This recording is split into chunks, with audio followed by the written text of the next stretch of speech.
Okay, folks, I think we're going to get started here in just 1 minute.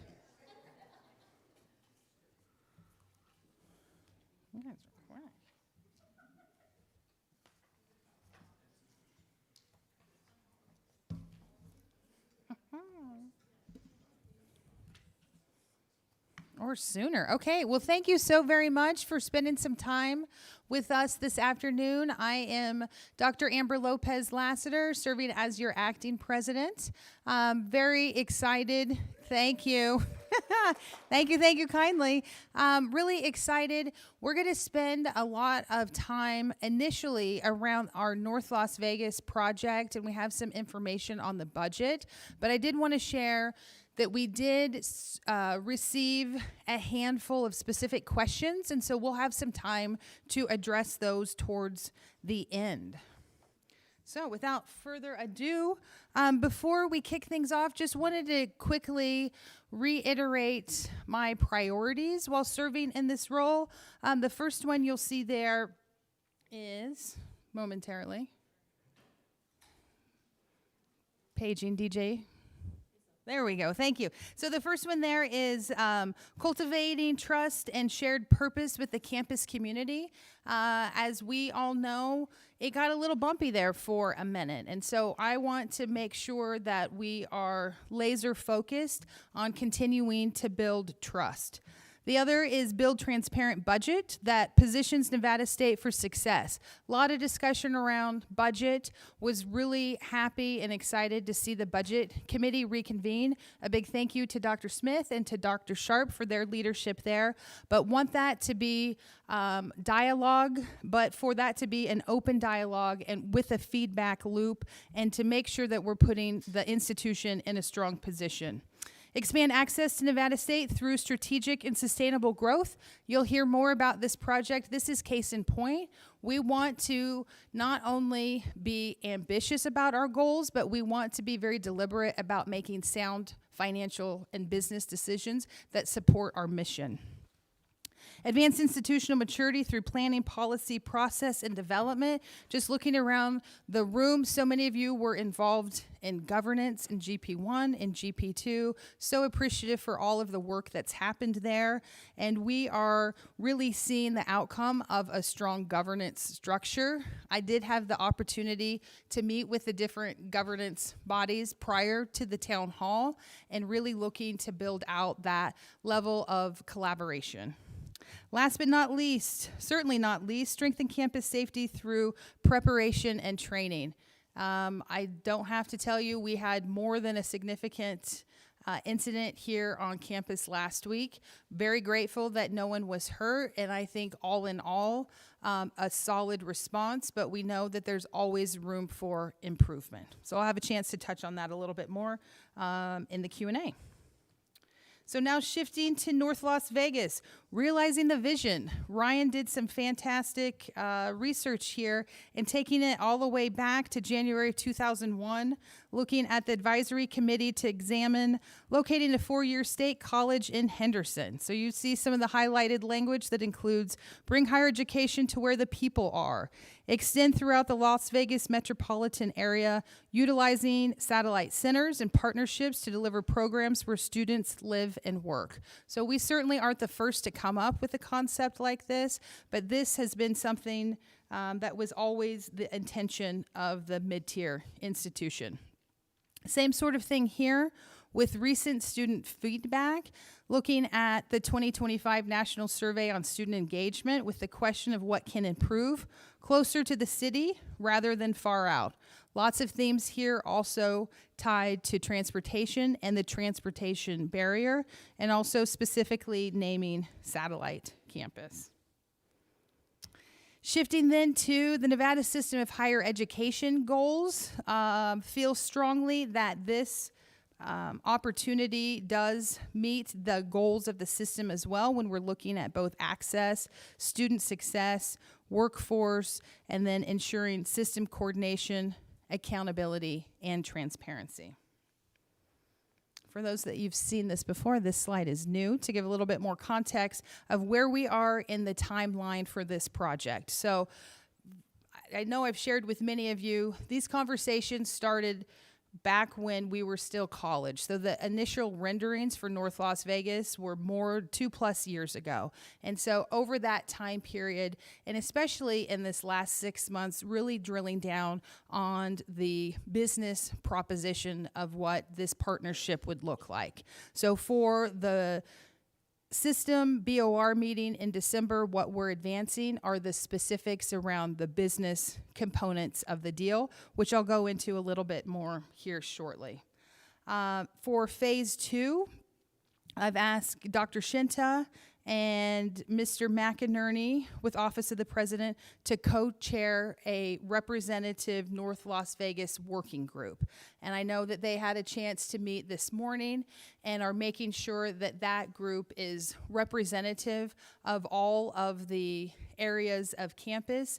And I know I had the question around faculty from each of the schools as well. So coming on the other side of the board meeting is really when we'll have the opportunity to finalize the layout and the academic programming portions of the building. So we do have some overarching timelines that are tied to that with the developers, because they will need a decent idea of what the makeup will look like in terms of classrooms, what the tech side component will look at like as well. And then looking for phase 3 for the developer to break ground as soon as April of 2026. And we have asked many a time when we talk about completion of the project itself, but looking at fall 2027.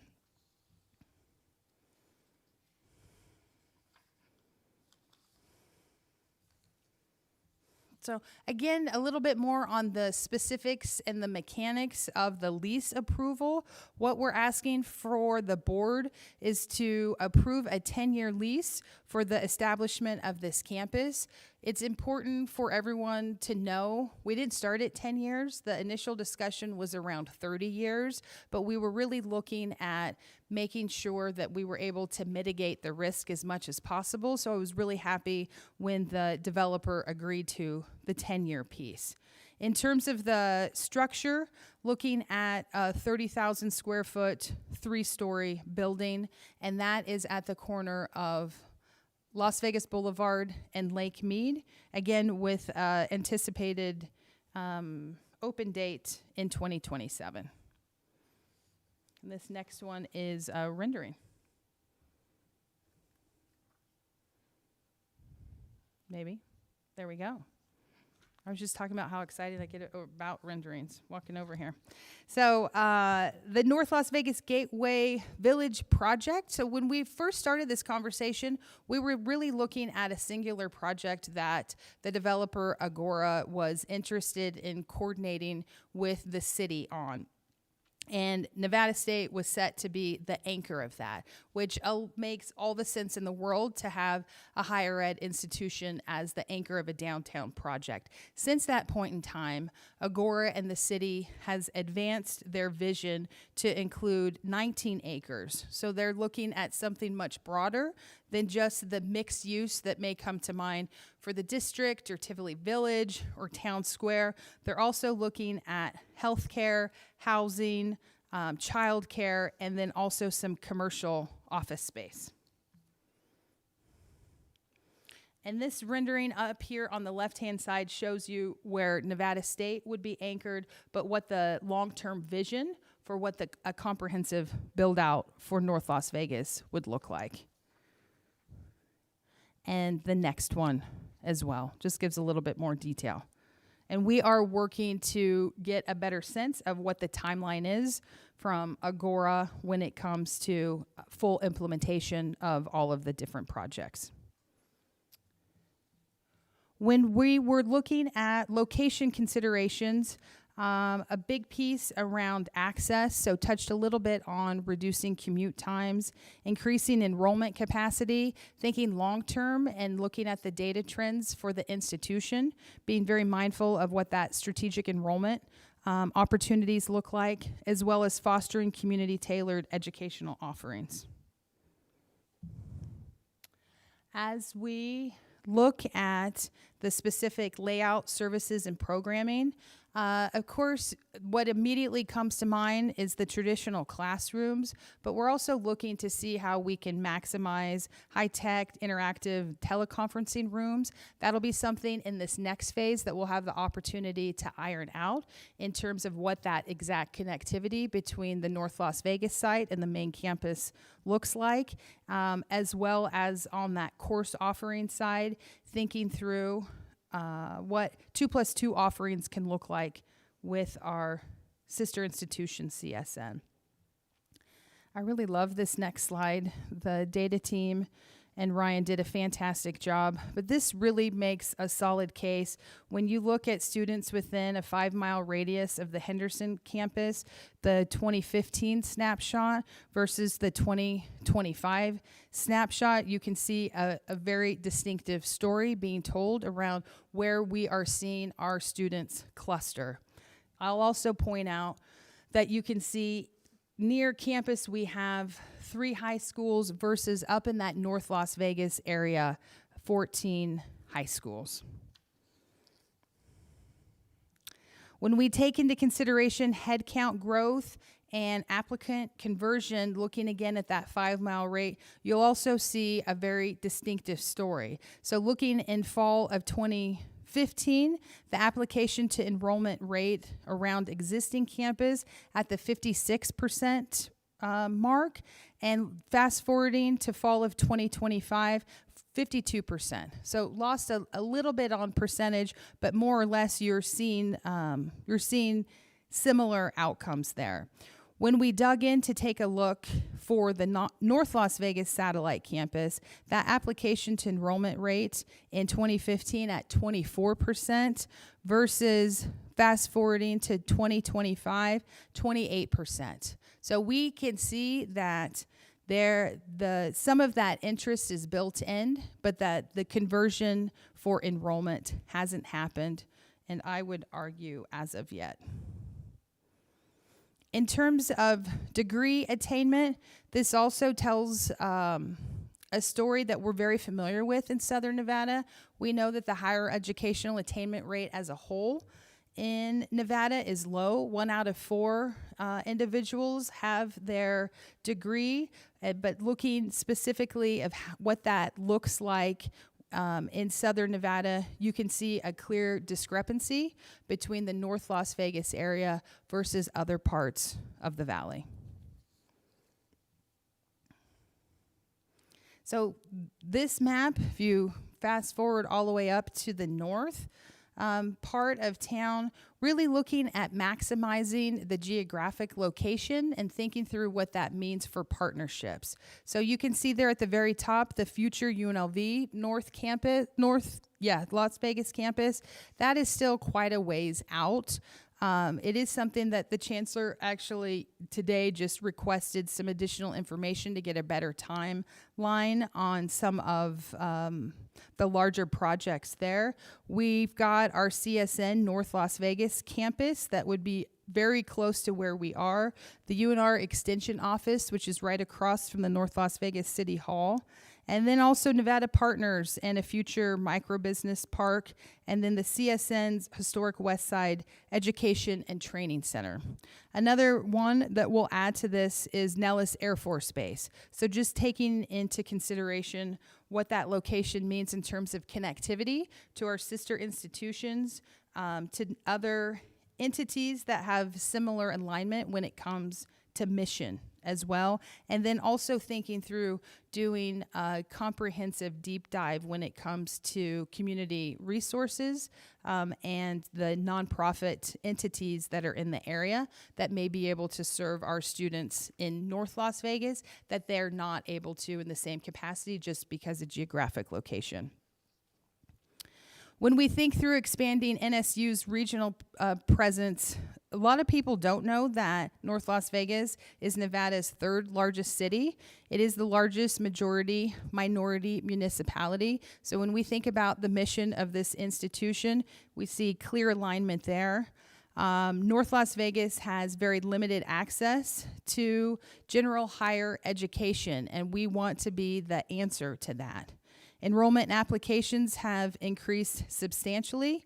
And again, looking at the conversion rates and then thinking through for everyone that's not opting in at this point in time for Nevada State to be part of that higher education journey. And then also looking at how we do partner with CSN being right there, but also thinking about UNLV and our other sister institutions.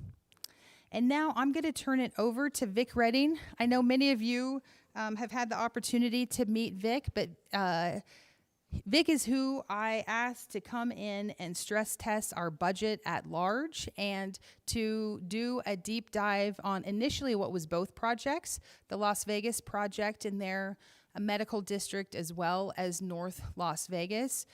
Through Vic's fantastic expertise, we discovered that the Las Vegas project was not viable at this point in time. And so that project is in an indefinite holding pattern. But we discovered something very different about North Las Vegas. So I will turn it over to you. Thank you. Thank you, President. Again, hello, if I've met you already, and good to meet you if I haven't.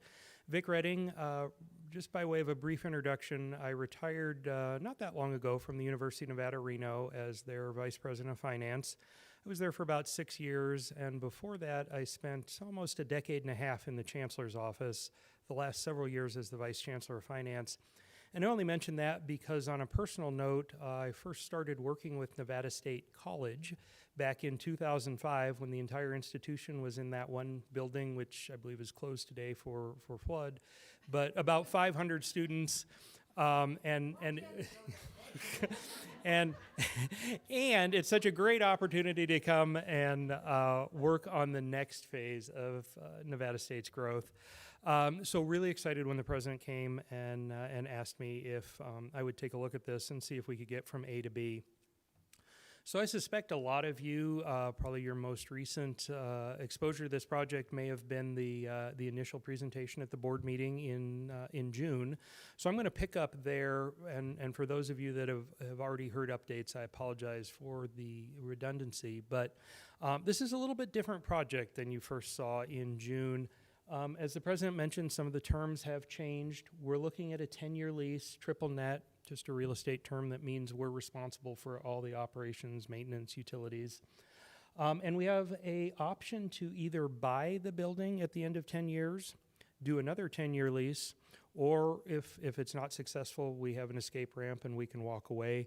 But as I stand here today, I can't really foresee a scenario where that would be the case. So I think whoever's in these seats in the mid-2030s will be looking, do we buy or continue the lease? Rent is really expensive in Las Vegas. As I see a few heads nodding. It's expensive in Reno too, as I just co-signed on my daughter's lease.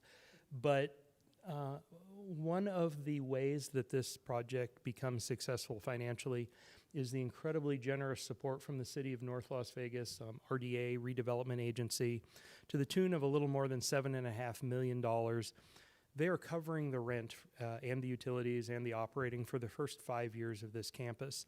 This becomes really important on the next slide when I go briefly into how the state funds new programs.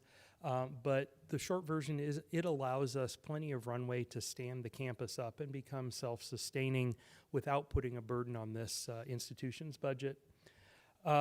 Just a few statistics there. This is actually the same slide the Board of Regents will see who like to go into the details with the rent. But as you can see, we have essentially no building expenses for the first 5 years. And just that bottom point, as I was curious to how good of a deal we were actually getting. If you assume 3% inflation in rent, you figure in the RDA subsidy, it works into space that's about 23% under market rate. I should also mention that the vacancy rate for Class A office space in North Las Vegas is around 2.5%. So not only is this great space in a great location, it's very, very affordable. So if we could go to the next slide, and I'll talk a little bit about why I think the entire project is affordable. There's a lot of way to forecast budgets in higher ed, and I chose to start with what would the break even be for this campus? Or in other words, What would this campus have to do to ensure it doesn't create a burden on the current institution's balanced budget, but also make sure that it wasn't stretching current resources, including people, any thinner than they already are? So I was counseled by a few of you after yesterday's presentation, because I did not spend enough time explaining that this budget is predicated on new money coming with the new activity. So just want to make it clear that the assumption is not, if you're already working full-time here, now you have to work full-time plus support this campus across town. That's not the intent. It's not the budget that I built to see if it would work, because it's not practical. So along those lines, I need to take a step back and talk really briefly about state formula funding.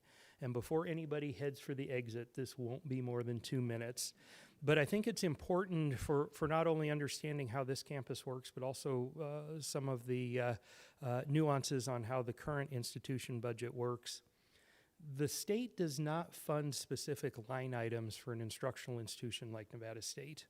They don't fund rent or advising or faculty independently.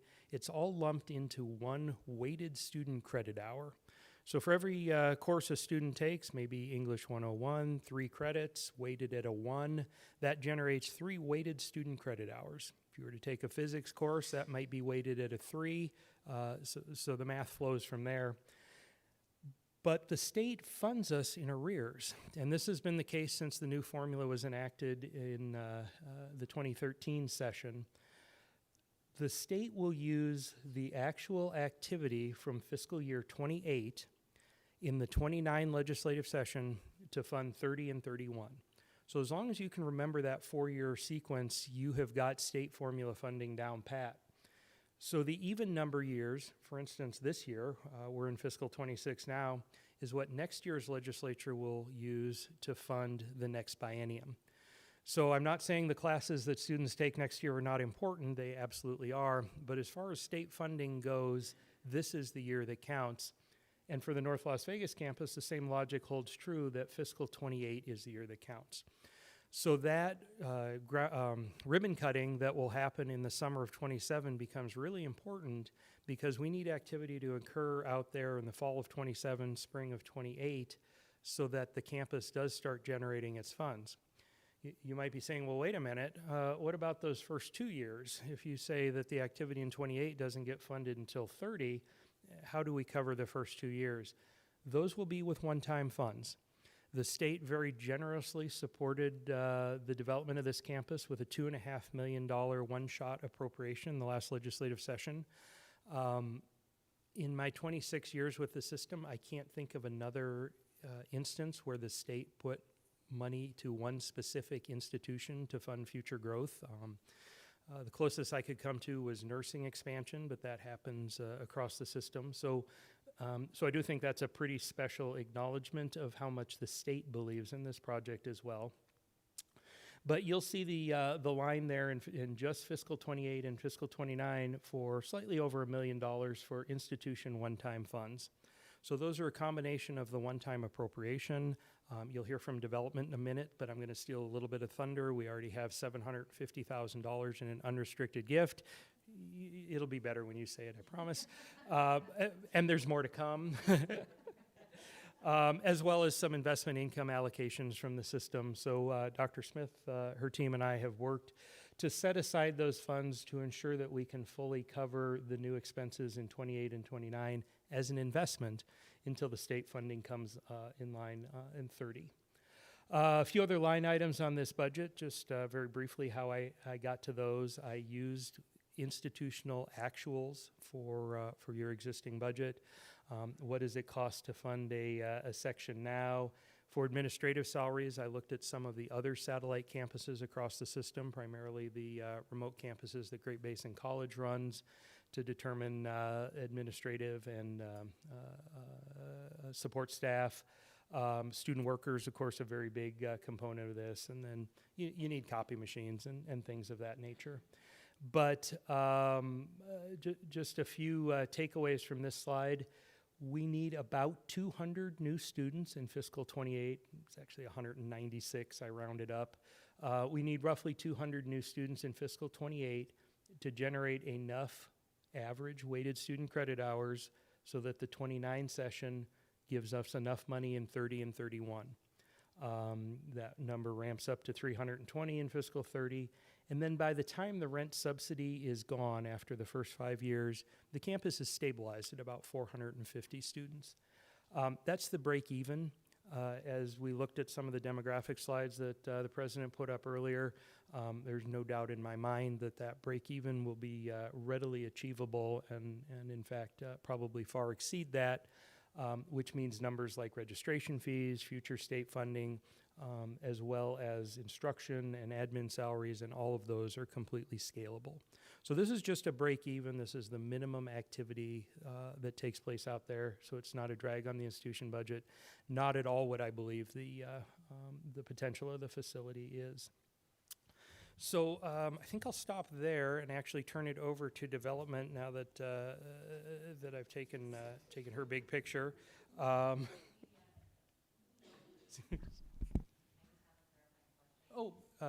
Did we want to do questions now or at the end? I'm agnostic. This isn't working. Oh, no. I just had a clarifying question. Can you define what you mean by new students? Sure. And Love to. specifically how that relates to the existing enrollment that we already have? What does that mean? Does it like our starting class? Yeah, if you can just Yeah. give more Great. detail on what that means. Thank you. Great question. No, appreciate that.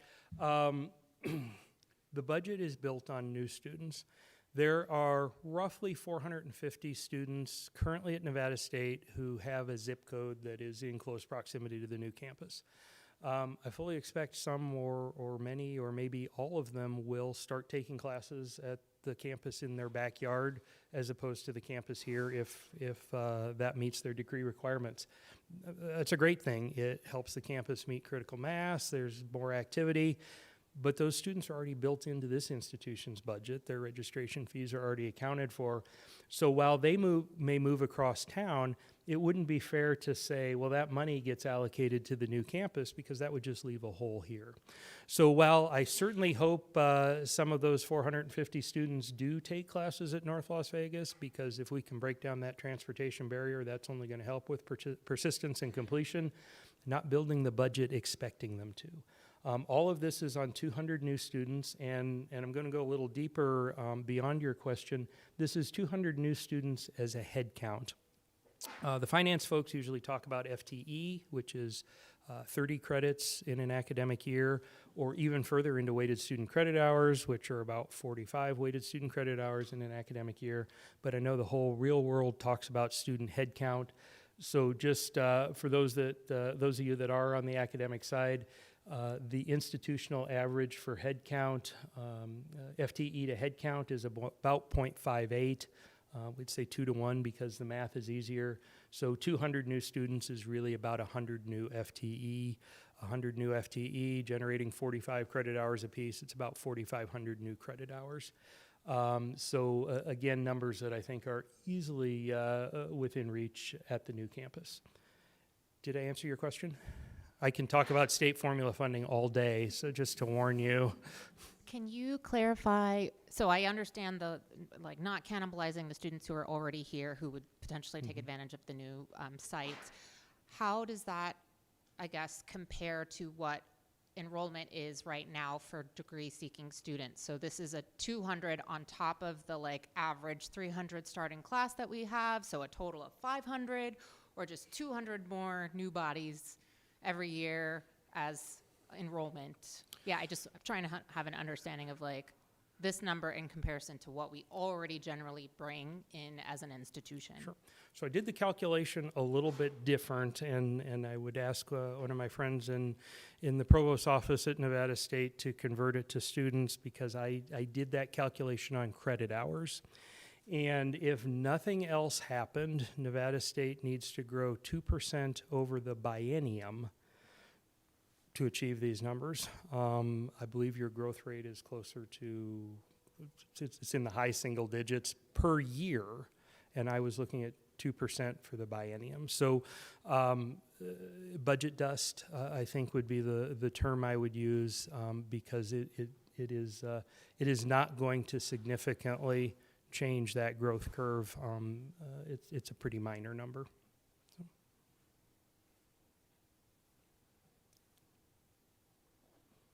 All right, and with that, I'll turn it over. Thank you. It's not easy to go after Vic, but it's exciting. So talk a little bit about some of the money we're talking about with the first-time investments and also private fundraising. The city of North Las Vegas, as you saw, has the $7.5 million that they're committing to this project. $2.5 million from the state legislature, which I didn't know that before, so that's a huge win for us. I'm very excited. And then we get into the private fundraising, which is my realm of all of this. So we've already secured $750,000. I know you're shocked. You didn't hear that before 10 minutes ago. This has happened over multi-years. Like we've talked about, part of this process has been talked about for years. And so we already have corporations and individuals committed to this project privately. And then what we'll be able to do is do a capital campaign for this project specifically. So if you were here in 2017, 18, you might remember what we called the Teachers Now campaign, which is what raised money to build the Christensen School of Education building.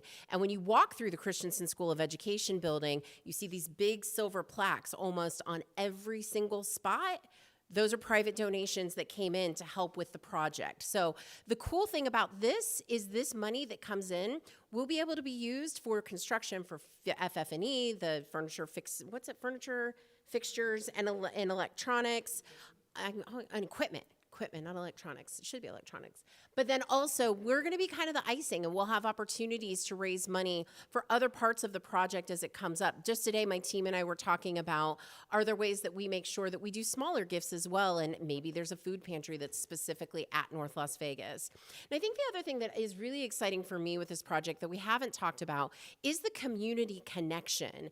This increases our brand across the valley in a whole new way. For us in the advancement side, that means not only is our brand more recognizable for recruitment of students, both at this campus and here, and then also on the fundraising side, we have happy alumni who maybe get to come to a community event right down the street that they live in North Las Vegas. They come down the street, they're happy alumni, they're excited to participate, excited to tell their employer to give, and we start raising even more money along the way. So the project has such wonderful potential. The capital campaign, if you go back to that phased page that was in the beginning, this will move exceptionally quick. For Christensen School of Education, we had about 2.5 years for the actual major fundraising for the project to get it done. We're sitting at about that same time frame. So once the Board of Regents says yes, we will be working on a whole bunch of collateral for the project and reaching out to as many people as possible to start soliciting for named spaces. And then again, as the developers give us those drawings, the renderings, and we actually have a little bit more. There's an art and the science to it. There's actually a technical calculation that we come up with to determine what cost a room should be. And then we put the art on it and see if it makes sense, and then also look at who we have available that would want to give. So we on the advancement side are super excited about this project. We don't see any holes. We're super engaged and ready to step up to help with what I call the icing on the project. And with that, I will step away and talk to Dr. Smith coming in talking about the budget overall, maybe. Thank you. I'm Brandy Smith, Interim Vice President for Finance and Business. I think my first time is the whole group. And Berna always tells me when I have to speak louder, and I appreciate it. As we're having these conversations about the North Las Vegas campus, our budget in itself on the main campus is kind of the thing lingering in the background. And so we're here today to address issues regarding that as well. So I would like to say that we have reconvened the budget committee, which has representatives from all of our governance groups, as well as our divisions and schools. We also have non-voting members that are subject matter experts on budget and budget-related information from institutional research, from human resources, from our finance team, and from our budget team.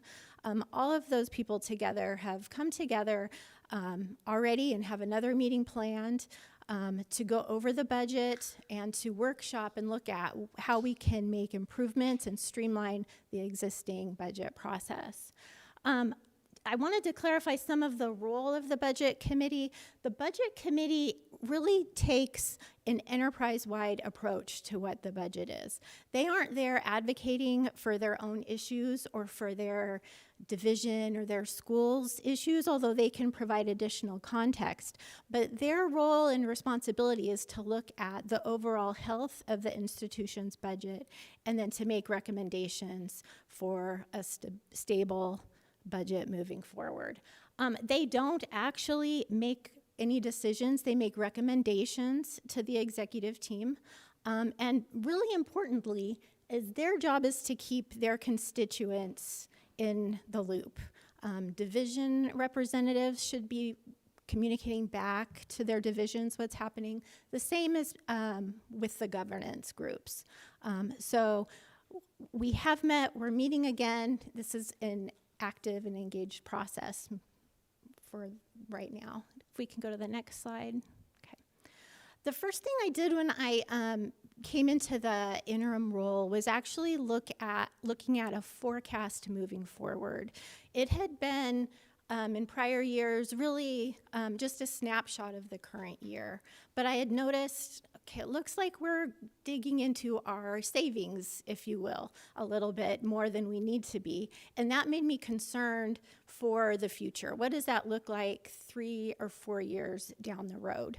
So I did, and I worked with the budget team to work on some projections through FY 2028, and we would, if we continue at the same spending rate without any revenue increases, we would run into some tighter fiscal situations. I do want to say right now, and even next year, our budget is balanced. We are required by the state to have a budgeted state balance every year, so you can count on that. We really need to dig in to our self-supporting budgets, those one-time funds, and look at where we can maybe make some incremental changes now to save a little bit of money, to make sure that we don't have to do big steps, big changes in the future. Incremental steps now will save us big decisions later to come.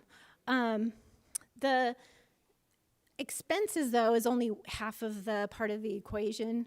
There's also revenue. So I've participated on the Chancellor's ad hoc committee on student fee, and there is a recommendation that will be coming forward to the Board of Regents meeting in December to raise student tuition and registration fees. That will help close that gap, but not entirely. We still have to do work on our end to look at our expenses.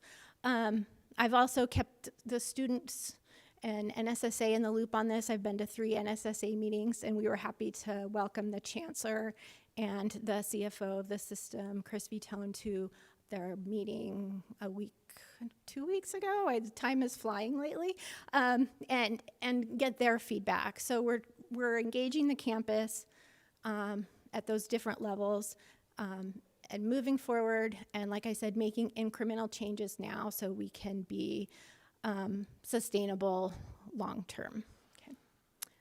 So, and we'll have like a rollout of the current FY27 budget planning season starting in January. We're streamlining it, making it smooth, making it more efficient and less time consuming. That's my hope, at least. So, wish us luck. Thank you. Okay, we are happy to take questions, but I do want to touch on, I know a couple of the questions that we received prior to the town hall. One was tied to, on the academic side, AI. So I thought I'd ask Dr. Sharp to address AI in the classroom. No one ever tells me I need to talk louder. So, yeah, so one of the questions was why faculty are being pushed to use AI in things like grading, assessment, whatever. I am not aware of any programming that is forcing faculty to do these things. The CTLE offers an AI academy if you want to learn how to use AI and integrate it into things like course design, developing rubrics, things like that. That is voluntary. You do not have to do it. I co-designed and offered CRF and the CTLE, and I offered 2 trainings on how you can effectively use AI in research design. Those were also voluntary. People who wanted to come did. If anyone felt pressured to come there, that was unintentional. I will say I find using AI very valuable for my workflow. So personally, I am using it a lot, and I am happy to share with other people tips for using it effectively where that works for them. People who are not interested, that's great. Unless you are teaching in a program that is preparing students for jobs that absolutely will require AI use. So for instance, CCSD is integrating AI as they want K-12 engagement with AI. That means if we are preparing teacher candidates who are completely uncomfortable with or unfamiliar with AI, there's going to be a point where we may struggle to place some of those teachers with CCSD. And I think that that is a realistic thing we have to think about, how we're going to adapt and prepare. We are a resource-constrained institution. I wish that I could give our faculty doing research an army of research assistants and really high-tech platforms and things like that. I can't get you those things, but if I can help you learn how to use AI to speed up some aspects of your literature review and things like that, and that works for you, great. If it doesn't, you can do whatever you would like. I will also say increasingly even tools we've used in the past now have AI in them. So it's increasingly hard to use Google without it being integrated with AI, whether you want it to be or not. So I just think like our ability to say, I don't use AI is gonna become harder and harder to hold as a threshold. I do wanna say, so again, like I'm working on a grant proposal with interested faculty and staff to try to get some money for integrating AI where it makes sense. That will be completely voluntary. I am not forcing anyone to take part. It's not going to be required. It will be a tool for those who find it useful. But I do think there's an equity concern here if we turn away from AI and just say, no, no, no, no, no. I'm a highly educated knowledge worker. I can choose to use AI or not, and it's not going to affect my career prospects. I have my job. I have tenure. I might be slower to develop a form than I would like, but like, there's not going to be a huge impact on my career pathway. But many of our students are going to face a very different set of job prospects than we did. And I want them to be able to make informed decisions about what AI means in their lives. If they do not want to take jobs that AI is a part of, and they can find those jobs, wonderful. I want them to have that option. But I think our students deserve the right to be trained on AI to the degree they want to, just as much as students going to R1s, going to Harvard, going to MIT do. And I don't want our students being left out of future decisions about their career because we did not give them the opportunity to be exposed to those tools because we personally had discomfort with them, ethical concerns. I mean, the truth is we have ethical concerns about many things. And I understand the concerns environmentally, IP, other things with AI. But I don't feel it's appropriate for me to block that out from our campus and not give students the opportunity to learn things that may be very important for them in the job market in a way that they're not for me. And I'm not comfortable with our institution refusing to integrate it in ways that might prove very valuable to students, even if faculty and staff don't want it in your own workload. AI literacy, the more we know about it, the more we can help our students understand where it's bad. There are things it's good at, but there are things it's really bad at. And If we aren't at all aware of AI, it's going to be harder for us to speak to that and to help our students make responsible choices. So again, I'm not pushing anyone to like forcibly adopt these tools, but I am making them available to our campus, to those instructors who want to use them, and to our students so that they can make choices about their career preparation. Thank you, Dr. Sharp. Please, question. See, is it still on? Yes, but you may have to get a little bit closer. Okay, great. Thank you for the presentation today. I think Absolutely. this provided a wonderful overview of the, say, 10,000 foot view of the financials and opportunities broadly in this project, which I think we can all appreciate are multiple. What I'm wondering now in terms of next steps is the planning when we might have a similar town hall like this, as well as the other planning going forward that's going to be led by academic affairs as we transition to thinking about the on-the-ground operations. Fantastic question.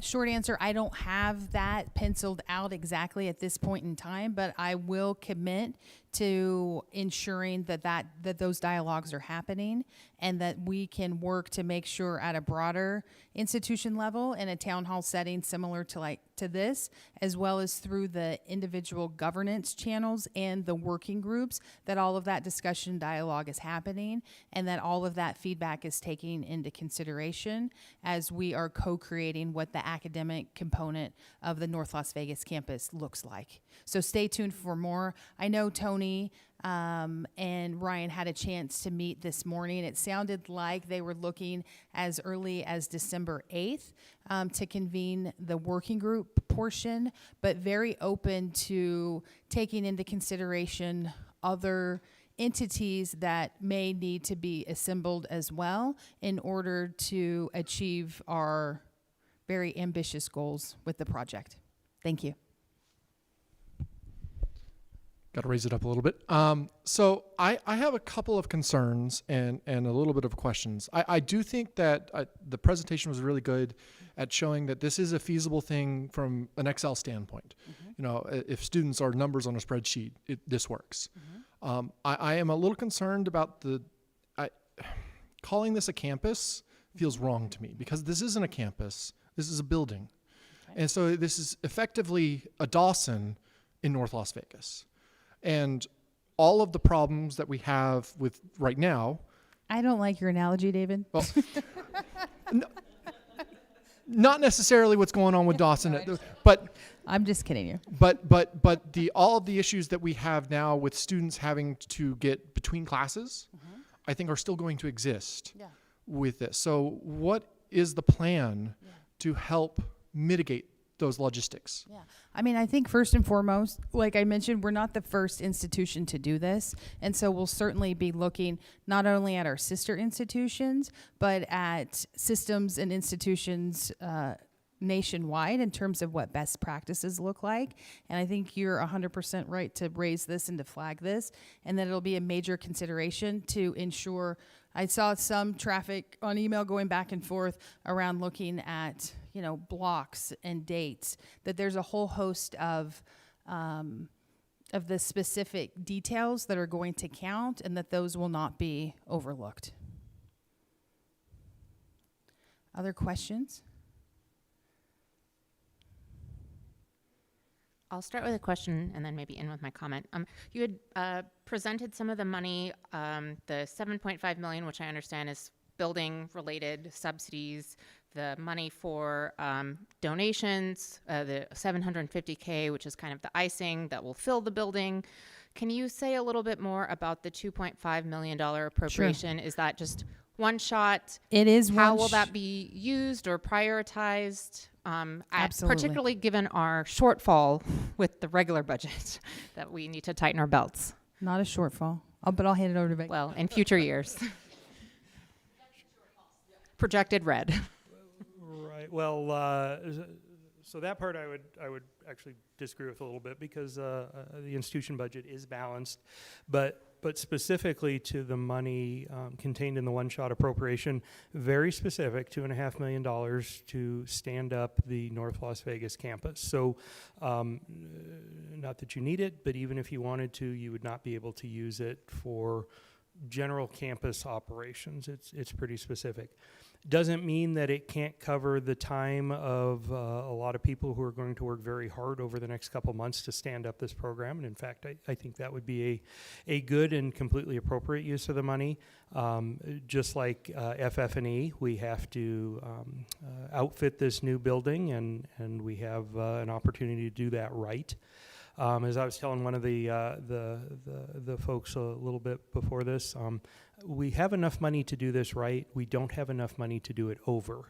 So we'll be very strategic on how we spend that, but having done buildings on a shoestring before in my past life, it's kind of nice to think we have the funding available to buy the right fixtures, furnishings, and equipment for the new building for the space we need. We have enough money to put in the right IT, and we don't have to cobble it together. We have enough money to to stand up the campus and get it to the point where it's ready when we cut the ribbon August of 2027. So as far as the one-shot money goes, it's a great, I think, indication of support from the state, but it is very specific to the new campus. So. Just a clarifying point on that. So I heard a lot of like one-time tangible purchases. What Yes. about things like personnel? So I certainly imagine someone who is overseeing the project, but the personnel for the people that would actually be teaching, supporting students, are there dollars to support lines for full-time people who would be at that building full-time, not at our campus Yes. full-time? I mean, so the direct short answer to your question is yes, absolutely. Okay. But let me give you a longer answer because the yes changes between that first startup biennium Right. and the ongoing support that the state provides. So the first startup biennium where we do have to use one-time money, and I think everyone would agree if you use one-time money as an investment for something that generates future returns, in this case state funding, that makes sense. You don't want to use one-time money for an ongoing expense that doesn't become self-sustaining. That, I think, was the problem Dr. Smith was addressing earlier. But that first biennium, which is fiscal 28 and 29, we need to use one-time money to pay those new instructional salaries. For instance, there's 7 new instructional positions budgeted in there, and a lot of the really smart people in this room will be giving input to Ryan and Tony what's the most efficient and effective way to use those new positions to stand up the new campus. But beyond fiscal 28 and 29, it becomes self-sustaining with the state formula funding. And I know we've had discussions at prior board meetings in both of our past lives on state formula funding, and the same dynamic applies, unfortunately, for Nevada State as it has since this formula was adopted in 2013 legislative session, I think, is that it pays for growth in arrears. So whatever new program this institution stands up, whether it's at the new North Las Vegas site or any new program on this campus, you have to front the money for that first biennium until the state money kicks in. So the problem isn't new or unique to North Las Vegas. It's the same problem that this growth institution has faced for the last, well, since this formula came into being. So so that's how we address it with this one, is we use one-time funding to carry the new instructional positions, the new admin staff, the new student workers. Fortunately, there's no rent or facilities costs for the first 5 years, but we do have to cover those operating costs for the first 2 years.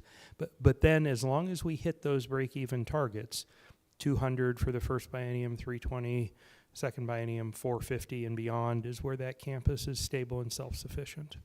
So did I answer your question? Yes, Yeah. thank you. And again, I'll just kind of close with a comment that kind of echoes my previous colleagues trying to summarize what I heard them saying. I think, you've heard from several academic faculty who are their eyebrows are raised minimally about this project, because this is the first time we're getting more tangible details about it, how it would be funded. There is still immense concern about what it is actually going to look like, and it all feels very fast. I understand that there's been this great commitment from the state and from the city of North Las Vegas. I think we all want to improve access for students, getting them transportation here, getting them things closer to their own homes. But the work is going to fall on the faculty to kind of have to figure out who's going there. Are we hiring new people? What does that look like? I saw on one of the slides new degree programs. That's new curriculum that faculty really should have an involvement in participating in. So I just cannot emphasize enough that academic affairs needs to have much more involvement in this process, and it should have been much more involved from an earlier point.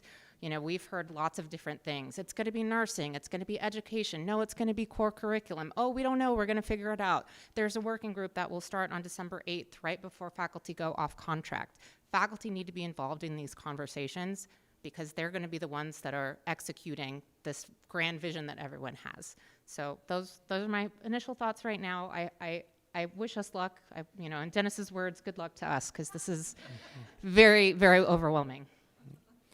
Yeah, don't disagree with you at all. In fact, on that slide, and I take full responsibility for it because I wrote that slide. If I had it to do all over again, I would say potential offerings at the new campus, because you're right, those decisions haven't been made. They haven't gone through the shared governance process here.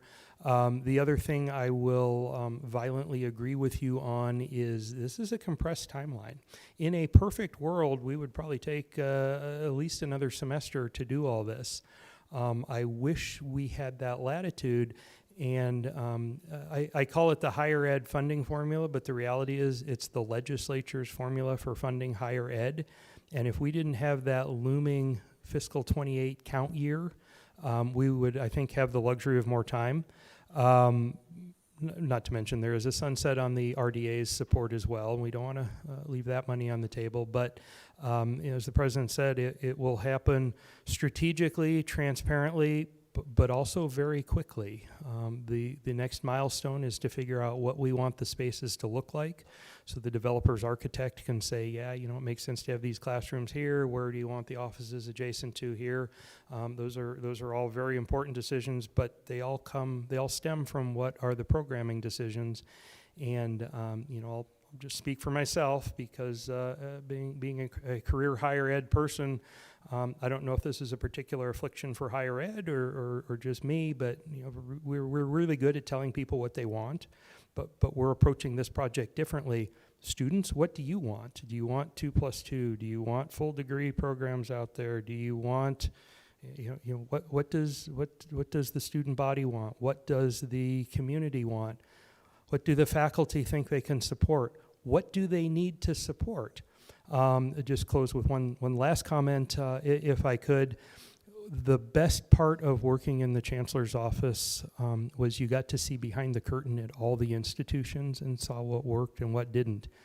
We get the opportunity to create, and call it what you will, a satellite facility across town using the absolute best practices and what works at all of our sister institutions or either institutions out of state. And to not replicate their mistakes. We're not the first institution to stand up a satellite facility. Western Nevada runs Fallon, TMCC runs the Meadowood campus, GBC, their entire business model is based on a lot of centers across the state. So I think there's lots of good opportunities for us to copy and steal what works well and avoid the mistakes that they have made. But it all comes down to what do the faculty need to teach in that kind of environment. I don't think anybody envisions having faculty have to drive back and forth to teach classes on the same day. Not practical and not an efficient use of faculty time. But those are all the next step in this process. Hi. I want to be mindful of time because I know that we're over, but I would be remiss if we didn't directly address the Dawson-shaped Sure, absolutely. Elephant? Yes, please. in the room. Yes. Given the conversations about the budget and whatnot. I think the timing of this presentation is particularly tough with what's happened this week, but maybe you could just speak to kind of the impact of that on the budget and how it interacts with all of this. Yeah, no, I think that's a great point. In all seriousness, I do want to thank Brandy and Lisa and the entire team for their quick response. That hit on Sunday, and Brian and IT as well were able to immediately get to campus and make the initial assessment. And I will turn it over to Brandy to give more specific details. Even today, with the additional rain, I know that that is hampering what the initial timeline was in terms of restorations, as you know, because you're in there with the fans and with the buckets and with everything, and turning off the electricity. We'll turn it to Brandy to see approximate timeline. I do think, all things considered, with the semester, even though it's not optimal, that we'll continue to work to find needed space for faculty and staff on campus, and then work with teams that are not forward student facing in terms of remote, and then of course classrooms. Thanks for that question, Corey. And I do commiserate with you. As I was typing to Berna, I will come to your office as I hear drip, drip, drip in my own ceiling. So Lisa and I and the facilities team are monitoring this. Rain is projected through Friday. We're gonna assess on Friday and see what it looks like. Right now, the classrooms have the most damage, carpets, walls, and ceilings. And so they are definitely going to be closed until December 1st at the earliest. We will keep you posted on the office statuses. We do have rooms reserved for this week, and the email just went out right before this meeting started. And so please utilize those rooms. Also, Gwen Provost Sharp opened up the meeting, the break rooms. Yeah, break rooms for between classes. So please utilize the space that's available. Use the library, common spaces. I understand that it is an inconvenience, so I apologize for that. We did have to turn off the power, as Dr. Lopez-Lassiter said, because it was getting wet, and that is a dangerous situation.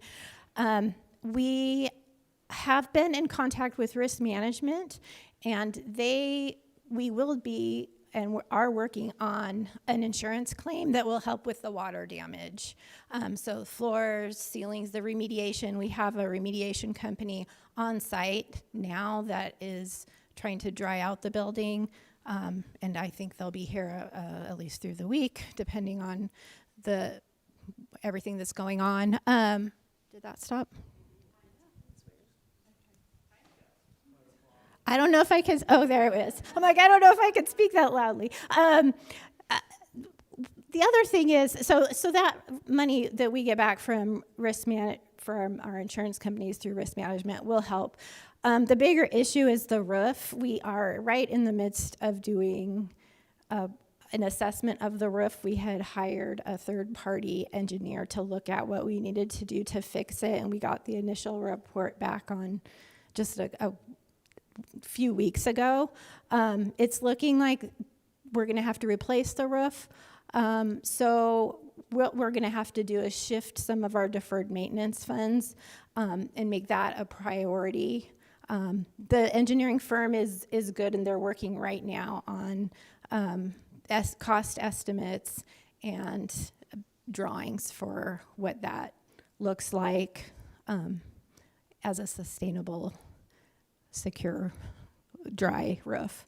So we are working on the back end to get everything up and going on that. But thank you for your patience, and we'll keep you posted as everything goes along. I appreciate it. Thank you, and thank you so much for the question. I know we're out of time. It sounds like we did receive a few more questions, and so we will make sure and double back. I don't know if we know the specific people that asked those. I do want to Thank you very much for your time and for your feedback. Quickly, I know prior to the town hall, a couple more questions related to safety. I know I sent out a campus-wide message, but want to reiterate that we will have an opportunity to sit and do an extensive and thorough debrief of the event on campus that will include UPD, as well as the emergency management side.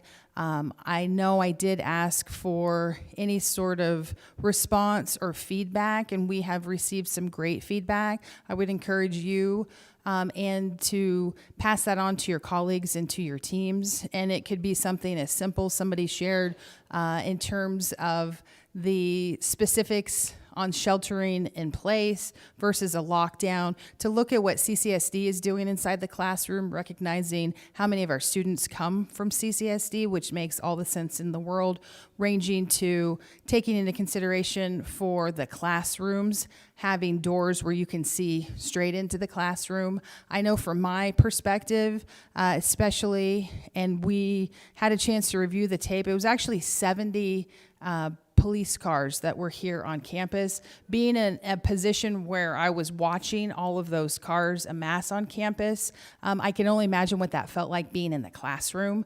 I myself initially was quite hamstrung for information, and so that'll be a key part that we'll continue to drill down. I had the security meeting with the system office happened today, and had an opportunity to talk with Chief Vasquez of UPD and ask him to schedule some time for us to sit down with the Henderson Chief of Police. Want to continue to strengthen those relationships, recognizing that there's a whole host of things that were going on, but knowing with the chopper and with everything coming this way, to the extent humanly possible that we can get a heads up so we can quickly activate, all the better. I was happy though, beyond not getting the initial heads up, but between when the officers started to amass on campus to when the first notification went out, was quite timely, as well as the phones. Also want to specifically debrief being very cognizant for our hearing impaired faculty and students. I know there's been different discussions around emergency lights, but to get any feedback of what that experience on campus was for them.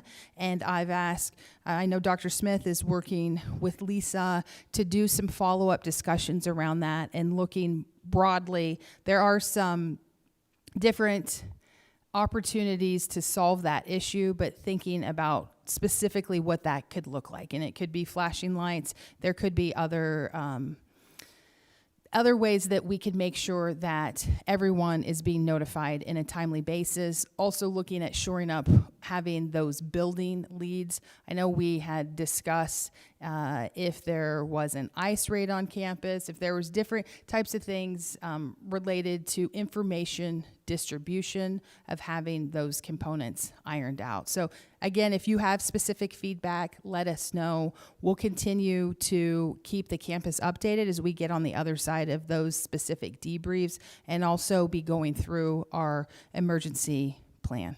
So appreciate everyone. All right, I think that closes us out. Stay tuned. Really appreciate your time. Stay dry out there, and I certainly appreciate everything you do for this campus, our students, and the community. Thank you very much.